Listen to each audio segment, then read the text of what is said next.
Hi friends, welcome to my YouTube channel Maruthi Prasad Buddanna గారి. ఈరోజు spoken English class day 6. ఈరోజు do, does, డిడ్ల గురించి చెప్తాను. ఇవి ఎలా వాడాలని. డూ, డజ్ తర్వాత వర్బ్ వన్ ఫామ్ వాడతాము. డిడ్ తర్వాత కూడా వర్బ్ వన్ ఫామే వాడతాము. డూ, డజ్ తర్వాత వర్బ్ వన్ అంటే right, wrote, return. Right verb one, wrote verb two, return V3. Do, does వచ్చి అలవాటుగా చేసే పనులకి, ప్రతిరోజు చేసే పనులకు వాడతారనమాట. డిడ్ వచ్చి జరిగిపోయిన పనులకు వాడతారు. ఐ, వి, యు, దేకి వచ్చి వర్బ్ వన్ వాడతాము. హీ, షీ, ఇట్కి వచ్చి వర్బ్ వన్కి ఎస్ యాడ్ చేస్తాం అనమాట. అవి ఏ విధంగా వాడాలో కింద ఎగ్జాంపుల్స్ చెప్తాను చూడండి. I need help, I do need help, రెండు సేమ్ ఒకే ఆన్సర్ ఒకే సమానం. నాకు హెల్ప్ అవసరం అనేది రెండు ఒకటే. దీన్ని క్వశ్చన్గా, అంటే సెల్ఫ్ ఎవరికి వాళ్ళు క్వశ్చన్ అడుక్కోలేరు కాబట్టి, డూ యూ నీడ్ హెల్ప్, నీకు హెల్ప్ అవసరమా అంటే ఈ డూని ఇక్కడ పెట్టుకున్నాం అంతే. డూ యూ నీడ్ హెల్ప్, నీకు హెల్ప్ అవసరమా. తర్వాత నీకు హెల్ప్ అవసరం లేదు అని చెప్పడానికి యూ డోంట్ నీడ్ హెల్ప్, నీకు హెల్ప్ అవసరం లేదు. నీకు హెల్ప్ అవసరం లేదనేదానికి డోంట్ యూ నీడ్ హెల్ప్. ఈ విధంగా డూని ఈ 4 సెంటెన్సెస్గా వాడచ్చు అనమాట. నాకు హెల్ప్ అవసరం, నీకు హెల్ప్ అవసరం, అవసరమా, హెల్ప్ అవసరం లేదు, అవసరం లేదా అని. ఈ విధంగా ఇక్కడ అబ్జర్వ్ చేయండి, డూ వాడామన్నమాట.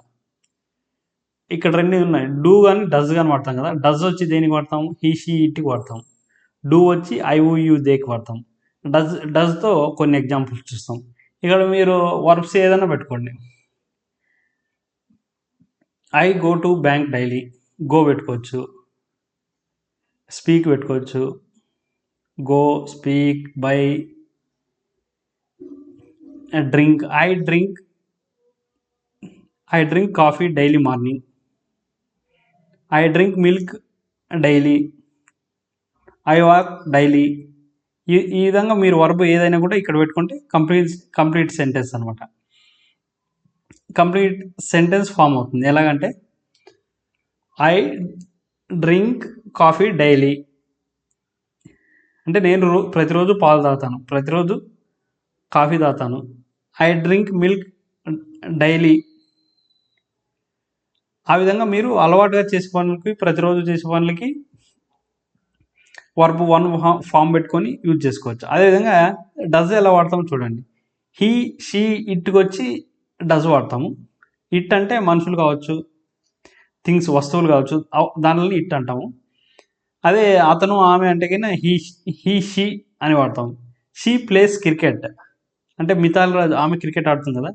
She place cricket. చూడండి ఇక్కడ ఎస్ పెట్టాము అనమాట. ప్లేకి అంటే వర్బ్కి ఎస్ యాడ్ చేస్తాం అనమాట. ఈ, షీ, ఇట్కి వాళ్ళు డైలీ చేసే వాళ్ళ హ్యాబిచువల్ యాక్షన్స్కి, ప్రతిరోజు చేసే పనులకి ఇలా ఈ విధంగా ఎస్ చేర్చి వాడతాం. She place cricket, she does play cricket, రెండు కూడా సేమ్ మీనింగ్ వస్తాయి అనమాట. ఆమె క్రికెట్ ఆడుతుంది, ఆమె క్రికెట్ ఆడుతుందా అనేది డస్ షీ ప్లే క్రికెట్. ఇది ఫ్రంట్కి తీసుకొస్తే ఇక్కడ క్వశ్చన్ మార్క్ పెట్టాలి. క్వశ్చన్ మార్క్ ఉంచలేదు, ఇక్కడ క్వశ్చన్ మార్క్ ఉంచుకోండి. షీ డజంట్ ప్లే క్రికెట్, ఆమె క్రికెట్ ఆడదు. ఆమె క్రికెట్ ఆడదా అనేదానికి డజంట్ షీ ప్లే క్రికెట్. ఇది డూ, డస్తో. మీరు కూడా ఇలా కొన్ని వర్బ్ ఫామ్స్ తీసుకొని ఒక 100 to 200 సెంటెన్స్ ఫామ్ చేయండి. అప్పుడు మీకు ఈజీగా అర్థమవుతుంది ఎలా ఫామ్ చేయాలి ఏది అనేది. నెక్స్ట్ వచ్చి డిడ్ వచ్చి జరిగిపోయిన పనులు వాడతాం. దీని డిడ్ గురించి ఎక్స్ప్లెయిన్ చేస్తాను. డిడ్ తర్వాత కూడా వర్బ్ వన్ ఫామే వస్తుంది.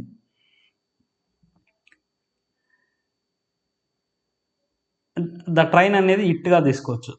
The train arrived on time అంటే ట్రైన్ సమయానికి వచ్చింది. Arrived on time, did plus V1, did, arrive, ఈ రెండింటి బదులు అరైవ్డ్ అని వాడుకోవచ్చు మనం. అదే దీన్ని క్వశ్చన్గా వాడాలంటే did the train arrive on time అంటే ట్రైన్ సమయానికి వచ్చిందా. అదే రాలేదు అని చెప్పడానికి the train didn't arrive on time అంటే సమయానికి రాలేదు. సమయానికి రాలేదా అని అడగడానికి didn't the train arrive on time. ఈ విధంగా డిడ్ తర్వాత V1 form past tense, simple past టెన్స్లో వాడాలి ఇది. The train arrived on time అనేది. దానికి డిడ్ అరైవ్ పెట్టుకుంటే did arrive equals to arrived అనమాట. Did arrive equals to verb to form అవుతుంది. అదే దాన్ని క్వశ్చన్గా అడగాలంటే డిడ్ని ఫ్రంట్కి తీసుకొస్తే దాన్ని క్వశ్చన్గా అడగచ్చు. అదే నెగిటివ్ క్వశ్చన్స్ అంటే రాలేదా అనేదానికి didn't the train arrive on time, రాలేదని చెప్పడానికి డిడెంట్ వాడతాము. దాన్ని క్వశ్చన్గా అడగాలంటే didn't the train arrive on time. ఇంకొక ఎగ్జాంపుల్ తీసుకుందాం. మనము నిన్న మూవీ చూసాం అనుకోండి, I watched a movie yesterday. Simple sentence. We did watch A movie. ఈ వాచ్డ్ బదులు డిడ్ ప్లస్ V1 వాడుకోవచ్చు. మళ్ళీ దీన్ని క్వశ్చన్గా ఎలాగా, did we watch A movie అంటే మేము మూవీ చూసామా అని సెల్ఫ్ క్వశ్చన్గా అడుక్కోవచ్చు. ఇది did we watch A movie. తర్వాత మేము మూవీ చూడలేదు, we didn't watch A movie. మేము మూవీ చూడలేదు అనేదానికి డిడెంట్ వాచ్ ఏ మూవీ. ఇలా ఒకదాంతో డూ, డస్, డిడ్ వాడితే 1 2 3 4 4 + 12 సెంటెన్సెస్ ఫామ్ అవుతాయి అనమాట. ఒక వర్బ్తో వాచ్ అనే వర్బ్ ఒకటి తీసుకుంటే 12 సెంటెన్స్ ఫామ్ అవుతాయి. వాక్ అనే వర్బ్ ఒకటి తీసుకుంటే 12 సెంటెన్స్ ఫామ్ అవుతాయి.